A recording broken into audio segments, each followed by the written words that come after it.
जय माता दी।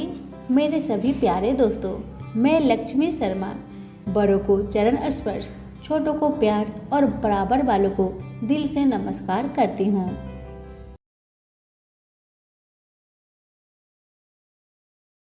ओम नमः शिवाय।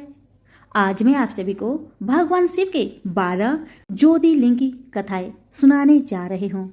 इन ज्योतिर्लिंग के दर्शन, पूजन, आराधना से भक्तों के जन्म जन्मांतर के सारे पाप समाप्त हो जाते हैं। वे भगवान शिव की कृपा के पात्र बनते हैं। ऐसे कल्याणकारी ज्योतिर्लिंग की कथा अवश्य सुने और अपनों को भी सुनाए। कथा अच्छी लगे तो कथा को अवश्य लाइक और शेयर करें। अब आइए सुनते हैं कथा। पहली कथा है सोमनाथ ज्योतिर्लिंग की। ज्योतिर्लिंग के प्रादुर्भाव की एक पौराणिक कथा प्रचलित है। कथा के अनुसार राजा दक्ष ने अपनी 27 कन्याओं का विवाह चंद्रदेव से किया था। 27 कन्याओं का पति बनकर देव बेहद खुश थे। सभी कन्याएं भी इस विवाह से प्रसन्न थी। इन सभी कन्याओं में चंद्रदेव सबसे अधिक रोहिणी नामक कन्या पर मोहित थे। जब यह बात दक्ष को मालूम हुई तो उन्होंने चंद्रदेव को समझाया, लेकिन कोई लाभ नहीं हुआ। उनके समझाने का प्रभाव यह हुआ कि उनकी आसक्ति रोहिणी के प्रति और अधिक हो गई। यह जानने के बाद राजा दक्ष ने देवचंद्र को श्राप दे दिया कि जाओ, आज से तुम क्षय रोग के मरीज हो जाओ। श्राप बस देवचंद्र क्षय रोग से पीड़ित हो गए। उनके सम्मान और प्रभाव में भी कमी हो गई। इस श्राप से मुक्त होने के लिए वे भगवान ब्रह्मा की शरण में गए। इस श्राप से मुक्ति का ब्रह्मा देव ने यह उपाय बताया कि जिस जगह पर आप सोमनाथ मंदिर है, उस स्थान पर आकर चंद्रदेव को भगवान शिव की तप करने के लिए कहा। भगवान ब्रह्मा जी के कहे अनुसार भगवान शिव की उपासना करने के बाद चंद्रदेव श्राप से मुक्त हो गए। उसी समय से यह मान्यता है कि भगवान चंद्र इस स्थान पर शिव तपस्या करने के लिए आए थे। तपस्या पूरी होने के बाद भगवान शिव ने चंद्रदेव से वर मांगने के लिए कहा। इस पर चंद्रदेव ने वर मांगा कि हे भगवान, आप मुझे इस श्राप से मुक्त कर दीजिए और मेरे सारे अपराध क्षमा कीजिए। इस श्राप को पूरी से समाप्त करना भगवान शिव के लिए भी संभव नहीं था। मध्य का मार्ग निकाला गया कि एक माह में जो पक्ष होते हैं, एक शुक्ल पक्ष और कृष्ण पक्ष, एक पक्ष में उनका यह श्राप नहीं रहेगा, परंतु इस पक्ष में इस श्राप से ग्रस्त रहेंगे। शुक्ल पक्ष और कृष्ण पक्ष में वे एक पक्ष में बढ़ते हैं और दूसरे में वो घटते जाते हैं। चंद्रदेव ने भगवान शिव की यही कृपा प्राप्त करने के लिए उन्हें धन्यवाद किया और उनकी स्तुति की। उसी समय से इस स्थान पर भगवान शिव की इस स्थान पर उपासना करना का प्रचलन प्रारंभ हुआ तथा भगवान शिव सोमनाथ मंदिर में आकर पूरे विश्व में विख्यात हो गए। देवता भी इस स्थान को नमन करते हैं। इस स्थान पर चंद्रदेव भी भगवान शिव के साथ स्थित है। दूसरा, मल्लिकार्जुन ज्योतिर्लिंग।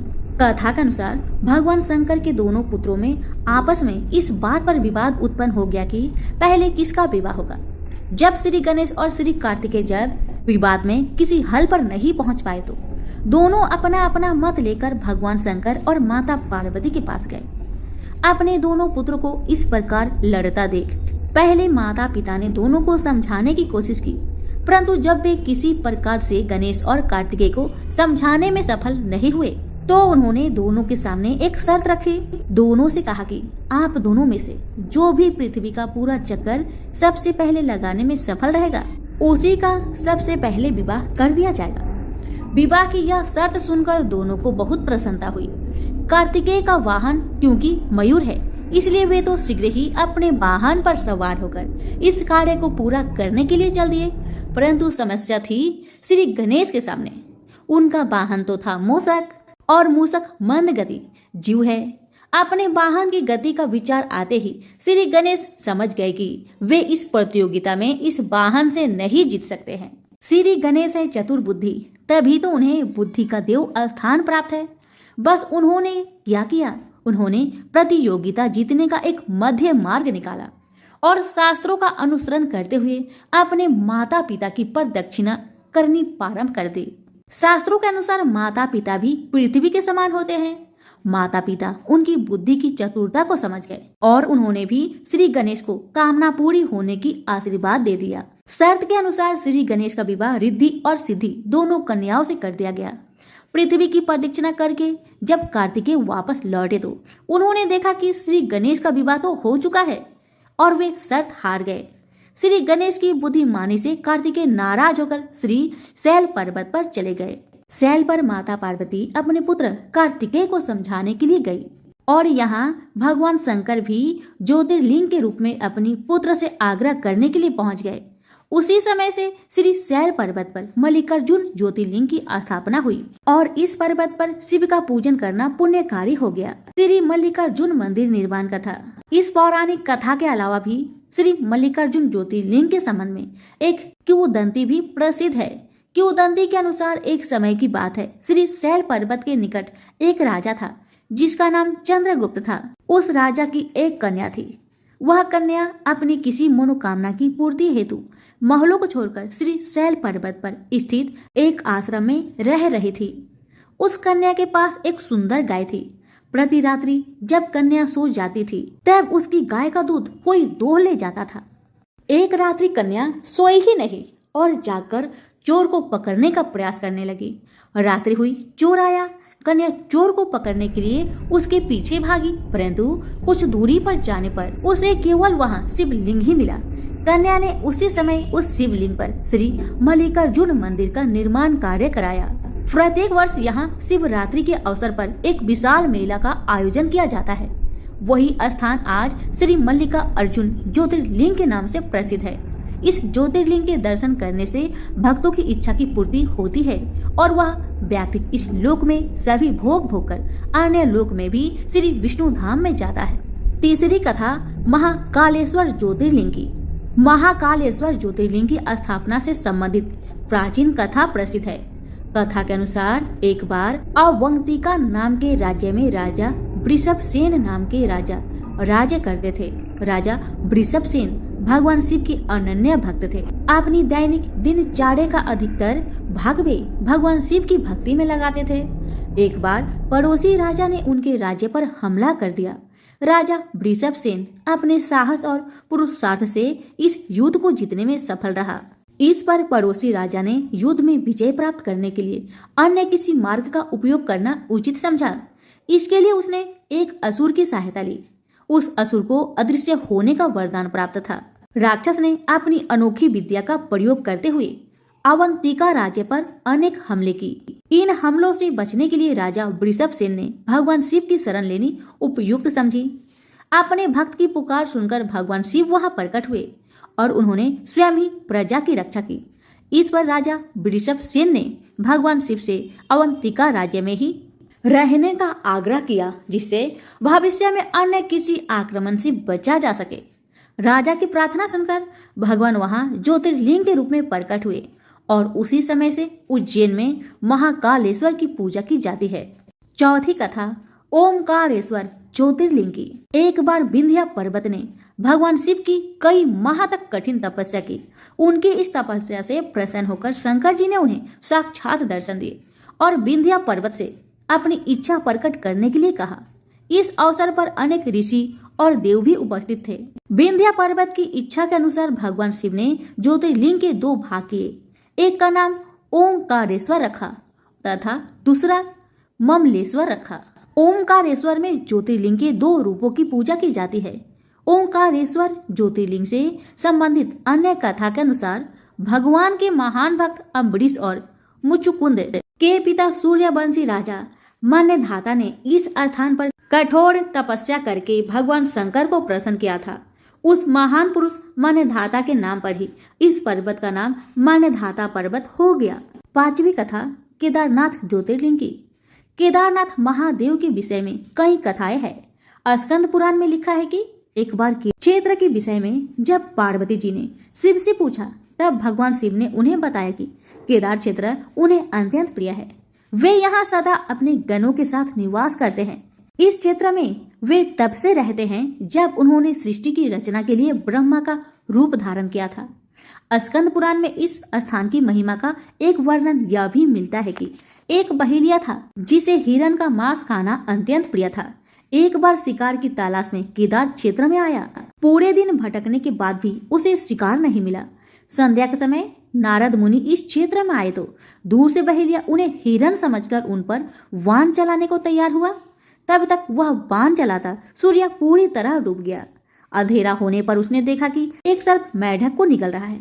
मृत होने के बाद मेढक शिव रूप में परिवर्तित हो गया। इसी प्रकार बहेलिया ने देखा कि एक हिरन को सिंह मार रहा है।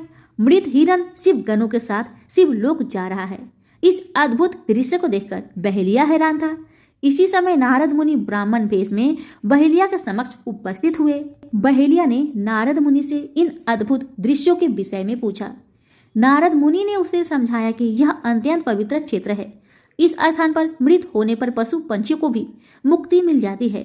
इसके बाद बहेलिया को अपने पाप कर्मों का स्मरण हो आया कि किस प्रकार उसने पशु पंछियों की हत्या की है। बहेलिया ने नारद मुनि से अपनी मुक्ति का उपाय पूछा। नारद मुनि ने शिव का ज्ञान प्राप्त करके बहेलिया केदार क्षेत्र में रहकर शिव उपासना में लीन हो गया। मृत्यु पश्चात उसे शिव लोक में स्थान प्राप्त हुआ। केदारनाथ ज्योतिर्लिंग की कथा के विषय में शिव पुराण में भी वर्णित है कि नर और नारायण नाम के दो भाइयों ने भगवान शिव की पार्थिव मूर्ति बनाकर उनकी पूजा एवं ध्यान में लगे रहते। इन दोनों भाइयों की भक्ति पूर्वक तपस्या से प्रसन्न होकर भगवान शिव इनके समक्ष प्रकट हुए। भगवान शिव ने इनसे वरदान मांगने के लिए कहा तो जन कल्याण की भावना से इन्होंने शिव से वरदान मांगा कि वह इस क्षेत्र में जन कल्याण हेतु सदा वर्तमान रहे। इनकी प्रार्थना पर भगवान शंकर ज्योतिर्लिंग के रूप में केदार क्षेत्र में प्रकट हुए। केदारनाथ से जुड़ी पांडवों की कथा। शिव पुराण में लिखा है कि महाभारत के युद्ध के पश्चात पांडवों को इस बात का प्रायश्चित हो रहा था कि उनके हाथों उनकी अपने भाई बंधुओं की हत्या हुई है। वे इस पाप से मुक्ति पाना चाहते थे। इसका समाधान जब उन्होंने वेद व्यास जी से पूछा तो उन्होंने कहा कि बंधुओं की हत्या का पाप तभी मिट सकता है जब शिव इस पाप से मुक्ति प्रदान करेंगे। शिव पांडवों से अप्रसन्न थे, अतः पांडव जब विश्वनाथ के दर्शन के लिए काशी पहुंचे तब वे वहां शंकर प्रत्यक्ष प्रकट नहीं हुए। शिव को ढूंढते हुए तब पांचों पांडव केदारनाथ पहुंच गए। पांडवों को आया देखकर शिव जी ने भैंस का रूप धारण कर लिया और भैंस के झुंड में शामिल हो गए। शिव की पहचान करने के लिए भीम एक गुफा के मुख के पास पैर फैलाकर खड़ा हो गया। सभी भैंस उनके पैर के बीच से होकर निकलने लगे, लेकिन भैंस बने शिव ने पैर के बीच से जाना स्वीकार नहीं किया। इससे पांडवों ने शिव को पहचान लिया। इसके बाद शिव वहां भूमि में विलीन होने लगे। तब भैंस बने भगवान शंकर को भीम ने पीठ के तरह से पकड़ लिया। भगवान शंकर पांडवों की भक्ति एवं दृढ़ निश्चय को देखकर प्रकट हुए तथा उन्हें पापों से मुक्त कर दिया। इस स्थान पर आज भी द्रौपदी के साथ पांचों पांडव की पूजा होती है। यहाँ शिव की पूजा भैंस के पृष्ठ भाग के रूप में तभी से चली आ रही है। छठी कथा भीमाशंकर ज्योतिर्लिंग की। भीमाशंकर ज्योतिर्लिंग का नाम भीमाशंकर किस कारण से पड़ा, इस पर एक पौराणिक कथा प्रचलित है। कथा महाभारत काल की है। महाभारत का युद्ध पांडव और कौरवों के मध्य हुआ था। इस युद्ध ने भारत में बड़े महान वीरों की क्षति हुई थी। दोनों ही पक्षों से अनेक महावीरों और सैनिकों को युद्ध में अपनी जान देनी पड़ी थी। इस युद्ध में शामिल होने वाले दोनों पक्षों के गुरु द्रोणाचार्य से प्रशिक्षण प्राप्त हुआ था। कौरवों और पांडवों ने जिस स्थान पर दोनों को प्रशिक्षण देने का कार्य किया था वह स्थान है आज उज्जैनक के नाम से जाना जाता है। यहीं पर आज भगवान महादेव का भीमशंकर विशाल ज्योतिर्लिंग है। कुछ लोग इस मंदिर को भीमाशंकर ज्योतिर्लिंग भी कहते हैं। भीमशंकर ज्योतिर्लिंग कथा शिव पुराण अनुसार भीमशंकर ज्योतिर्लिंग का वर्णन शिव पुराण में मिलता है।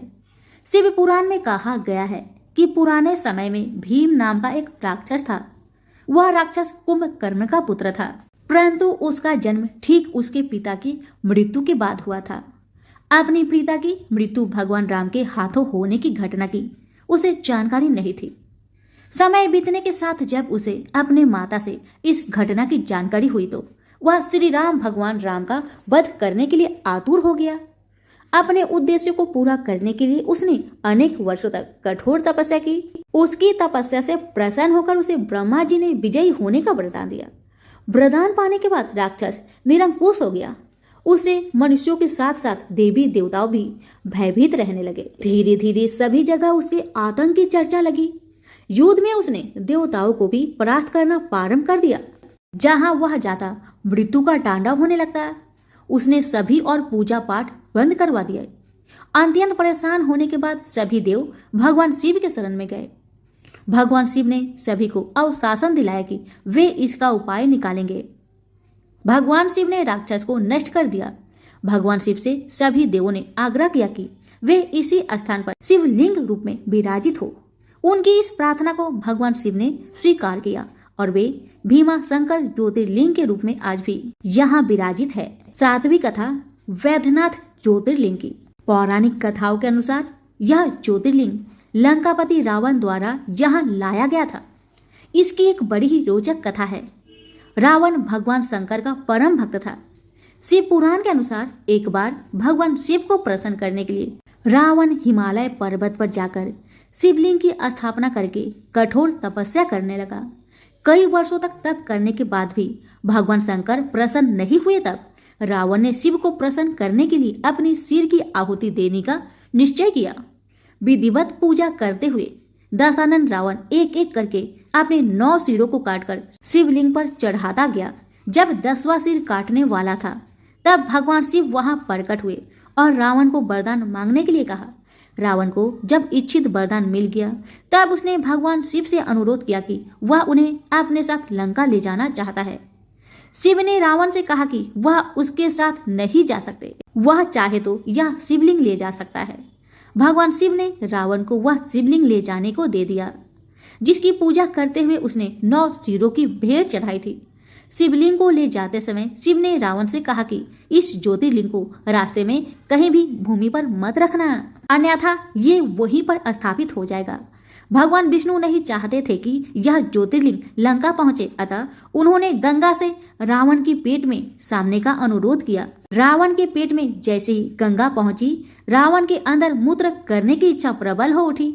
वह सोचने लगा कि शिवलिंग को किसे सौंपकर लघु शंका कर ले। तभी विष्णु भगवान एक ग्वाले के भेष में वहां प्रकट हुए। रावण ने उस ग्वाले बालक को देखकर उसे शिवलिंग सौंप दिया और जमीन पर न रखने की हिदायत दी। रावण जब मूत्र करने लगा, उसकी मूत्र की इच्छा समाप्त नहीं हो रही थी। ऐसे में रावण को काफी समय लग गया और वह बालक शिवलिंग को भूमि पर रखकर विलुप्त हो गया। रावण जब लौटकर आया तब लाख प्रयास करने के बावजूद शिवलिंग वहां से टस से मस नहीं हुआ। अंत में रावण को खाली हाथ लंका लौटना पड़ा। बाद में सभी देवी देवताओं ने आकर इस ज्योतिर्लिंग की पूजा की और विधिवत रूप से स्थापित किया। 8वीं कथा त्र्यंबकेश्वर ज्योतिर्लिंग की। त्र्यंबकेश्वर ज्योतिर्लिंग के संबंध में एक पौराणिक कथा प्रसिद्ध है। कथा के अनुसार गौतम ऋषि ने यहाँ पर तप किया था। स्वयं पर लगे गौ हत्या के पाप से मुक्त होने के लिए गौतम ऋषि ने यहाँ कठोर तपस्या की थी और भगवान शिव से गंगा नदी को धरती पर लाने के लिए वर मांगा था। गंगा नदी के स्थान पर जहाँ दक्षिण दिशा की गंगा कहीं जाने वाली नदी गोदावरी का यहाँ उसी समय उद्गम हुआ था। 9वीं कथा है काशी विश्वनाथ ज्योतिर्लिंग के संबंध में। एक पौराणिक कथा प्रचलित है। बात उस समय की है जब भगवान शंकर पार्वती जी से विवाह करने के बाद कैलाश पर्वत पर रहते थे, परंतु पार्वती जी को यह बात अकर्थित थी कि विवाह के बाद भी उन्हें अपने पिता के घर में ही रहना पड़े। इस दिन अपने मन की यह इच्छा देवी पार्वती जी ने भगवान शिव के सम्मुख रख दी। अपनी प्रिया की यह बात सुनकर भगवान शिव कैलाश पर्वत को छोड़कर देवी पार्वती के साथ काशी नगरी में आकर रहने लगे और काशी नगरी में आने के बाद भगवान शिव यहाँ ज्योतिर्लिंग के रूप में स्थापित हो गए। तभी से काशी नगरी में विश्वनाथ ज्योतिर्लिंग ही भगवान विश्व का निवास स्थान बन गया है। 10वीं कथा नागेश्वर ज्योतिर्लिंग की। नागेश्वर ज्योतिर्लिंग के संबंध में एक कथा प्रसिद्ध है। कथा के अनुसार एक धर्म कर्म में विश्वास करने वाला व्यापारी था। भगवान शिव में उसकी अनन्य भक्ति थी। व्यापारिक कार्यों में व्यस्त रहने के बाद भी वह जो समय बचता उसे आराधना, पूजन और ध्यान में लगाता था। उसकी इस भक्ति से एक दारूप नाम का राक्षस नाराज हो गया। राक्षस परभूति का होने के कारण उसे भगवान शिव जरा भी अच्छे नहीं लगते थे। वह राक्षस सदा ही ऐसे अवसर की तलाश में रहता था कि वह किस तरह व्यापारी की भक्ति में बाधा पहुंचा सके। एक बार वह व्यापारी नौका से कहीं व्यापारिक कार्य से जा रहा था। उस राक्षस ने यह देख लिया और उसने अवसर पाकर नौका पर आक्रमण कर दिया और नौका के यात्रियों को राजधानी में ले जाकर कैद कर लिया। कैद में भी व्यापारी नित्य कर्म से भगवान शिव की पूजा में लगा रहता था। बंदी गृह में भी व्यापारी के शिव पूजन का समाचार जब उस राक्षस तक पहुंचा तो उसे बहुत बुरा लगा। वह क्रोध भाव से व्यापारी के पास कारागार में पहुंचा। व्यापारी उस समय पूजा और ध्यान में मग्न था। राक्षस ने उस पर उसी मुद्रा में क्रोध करना प्रारंभ कर दिया। राक्षस के क्रोध का कोई प्रभाव जब व्यापारी पर नहीं हुआ तो राक्षस ने अपने अनुचरों से कहा कि वे व्यापारी को मार डाले। यह आदेश भी व्यापारी को विचलित न कर सके। इस पर भी व्यापारी अपनी और अपने साथियों की मुक्ति के लिए भगवान शिव से प्रार्थना करने लगा। उसकी भक्ति से प्रसन्न होकर भगवान शिव उसी समय कारागार में ज्योतिर्लिंग के रूप में प्रकट हुए और व्यापारी को पशुपत अस्त्र स्वयं की रक्षा करने के लिए दिया। इस अस्त्र से राक्षस दारुक तथा उसके अनुचरों का वध कर दिया। उसी समय से भगवान शिव के इस ज्योतिर्लिंग का नाम नागेश्वर के नाम से प्रसिद्ध हुआ। 11वां कथा है रामेश्वर ज्योतिर्लिंग के विषय में। पौराणिक कथा है कि जब भगवान श्री राम माता सीता को रावण की कैद से छुड़ाकर अयोध्या जा रहे थे, उस समय उन्होंने मार्ग में गंध मैदान पर्वत पर रुककर विश्राम किया था। विश्राम करने के बाद उन्हें ज्ञात हुआ कि यहाँ पर ऋषि पुल सत्यकुल का नाश करने का पाप लगा हुआ है। इस श्राप से बचने के लिए उन्हें इस स्थान पर भगवान शिव ज्योतिर्लिंग स्थापित कर पूजन करना चाहिए। यह जानने के बाद भगवान श्री राम ने हनुमान से अनुरोध किया कि वे कैलाश पर्वत पर जाकर शिवलिंग लेकर आए। भगवान राम के आदेश पाकर हनुमान कैलाश पर्वत पर गए, परंतु उन्हें वहां भगवान शिव के दर्शन नहीं हो पाए। इस पर उन्होंने भगवान शिव का ध्यान पूर्वक जप किया, जिसके बाद भगवान शिव ने प्रसन्न होकर उन्हें दर्शन दिए और हनुमान जी का उद्देश्य पूरा किया। इधर हनुमान जी को तप करने और भगवान शिव को प्रसन्न करने के कारण देरी हो गई और उधर भगवान राम और देवी सीता शिवलिंग की स्थापना का शुभ मुहूर्त के लिए प्रतीक्षा करते रहे। शुभ मुहूर्त निकल जाने के डर से देवी जानकी ने विधि पूर्वक बालू का ही लिंग बनाकर उनकी स्थापना कर दी। शिवलिंग की स्थापना होने के कुछ पलों के बाद हनुमान जी शंकर जी से लिंग लेकर पहुंचे तो उन्हें दुख और आश्चर्य दोनों हुआ। हनुमान जी जिद करने लगे कि उनके द्वारा लाए गए शिवलिंग को ही स्थापित किया जाए। इस पर भगवान राम ने कहा कि तुम पहले से स्थापित बालू का शिवलिंग पहले हटा दो, इसके बाद तुम्हारा द्वारा लाए गए शिवलिंग को स्थापित कर दिया जाएगा। हनुमान जी ने अपने पूरे सामर्थ्य से शिवलिंग को हटाने का प्रयास किया, परंतु वे असफल रहे।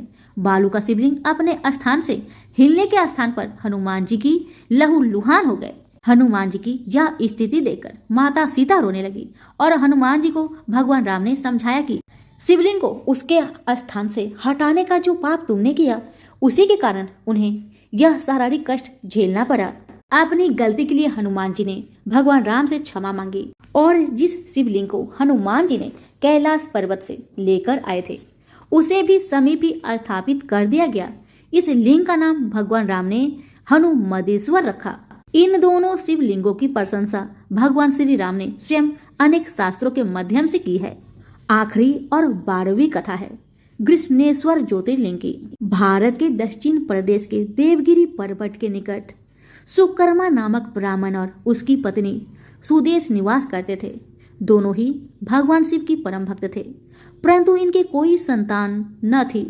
इस कारण यह बहुत दुखी रहते थे, जिस कारण उनकी पत्नी उन्हें दूसरी शादी करने का आग्रह करती थी। अतः पत्नी की जोर देने सुकर्मा के अपनी पत्नी की बहन घुसमा के साथ विवाह कर लिया। घुसमा भी शिव भगवान की अनन्य भक्त थी और भगवान शिव की कृपा से उसे एक पुत्र की प्राप्ति हुई। पुत्र प्राप्ति से घुसमा का मान बढ़ गया, परंतु इस कारण सुदेश को उससे ईर्ष्या होने लगी। जब पुत्र बड़ा हो गया तो उसका विवाह कर दिया गया। यह सब देखकर सुदेहा के मन में और अधिक ईर्ष्या पैदा हो गई, जिसके कारण उसने पुत्र का अनिष्ठा करने की ठान ली और एक दिन रात्रि में जब सब सो गए तब उसने घुसमा के पुत्र को चाकू से मारकर उसके शरीर के टुकड़े कर दिए और उन टुकड़ों को सरोवर में डाल दिया, जहां पर घुसमा प्रतिदिन पार्थिव लिंग की विसर्जन किया करती थी। शव को तालाब में फेंककर वह आराम से घर आकर सो गई। रोज की भांति जब सभी लोग अपने कार्य में व्यस्त हो गए और नित्य कर्म में लग गए, तब सुदेहा भी आनंद पूर्वक घर के कामकाज में जुट गई। परंतु जब बहू नींद से जागी तो बिस्तर को खून से सना पाया तथा मांस के कुछ टुकड़े दिखाई दिए। यह भयानक दृश्य देखकर व्याकुल बहू अपने सास घुसमा के पास जाकर रोने लगी और पति के बारे में पूछने लगी और विलाप करने लगी। सुदेहा भी उसके साथ विलाप में शामिल हो गई ताकि किसी को उस पर संदेह न हो। बहू के क्रुंदन को सुनकर घुसमा जरा भी दुखी नहीं हुई और अपने नित्य पूजन व्रत में लगी रही। वह सुधर्मा भी अपने नित्य पूजा कर्म में लगे रहे। दोनों पति पत्नी भगवान पूजन भक्ति के साथ बिना किसी विघ्न चिंता के करते रहे। जब पूजा समाप्त हुई तब घुसमा ने अपने पुत्र की रक्त से भीगी सैया को देखा। यह विभत्स दृश्य देखकर भी उसे किसी प्रकार का विलाप नहीं हुआ। उसने कहा कि जिसने मुझे पुत्र दिया है वही शिव उसकी रक्षा भी करेंगे। वह तो स्वयं कालों के भी काल है, सत्पुरुषों के आश्रय है और वही हमारे संरक्षक है, अतः चिंता करने से कुछ न होगा।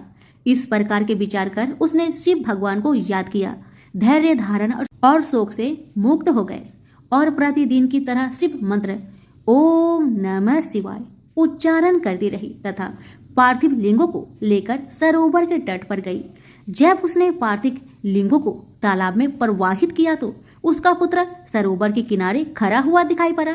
अपने पुत्र को देखकर घुसमा प्रसन्नता से भर गई। इतने में ही भगवान शिव उसके सामने प्रकट हो गए। भगवान शिव घुसमा की भक्ति से बहुत प्रसन्न हुए और वरदान मांगने को कहा। भगवान ने कहा यदि वो चाहे तो वे उसकी बहन को त्रिशूल से मार डाले। परंतु घुसमा ने श्रद्धा पूर्वक महेश्वर को प्रणाम करके कहा कि सुदेहा बड़ी बहन है, अतः आप उसकी रक्षा करें, उसे क्षमा करें। घुसमा ने निवेदन किया कि मैं दुष्कर्म नहीं कर सकती और बुरा करने वालों के भी भलाई करना ही अच्छा माना जाता है। अतः भगवान शिव घुसमा के भक्तिपूर्ण विचारों को सुनकर अत्यंत प्रसन्न हो उठे और कहा कि घुसमा तुम कोई और वर मांग सकती हो। घुसमा ने कहा हे महादेव, मुझे वर देना ही चाहते हैं तो लोगों की रक्षा और कल्याण के लिए आप यहीं सदा निवास करें। घुसमा की प्रार्थना से प्रसन्न होकर शिवजी ने उस स्थान पर सदैव वास करने का वरदान दिया तथा तालाब के समीप ज्योतिर्लिंग के रूप में वहां पर वास करने लगे और घुसमेश्वर के नाम से प्रसिद्ध हुए। उस तालाब का नाम भी तब से शिवालय हो गया। प्रेम से बोलिए भोलेनाथ की जय हो। हमारी सुनाई हुई कथा अगर आपको अच्छी लगी हो तो इस कथा को लाइक और शेयर अवश्य करें और हमारे चैनल के साथ जुड़े रहे। धन्यवाद।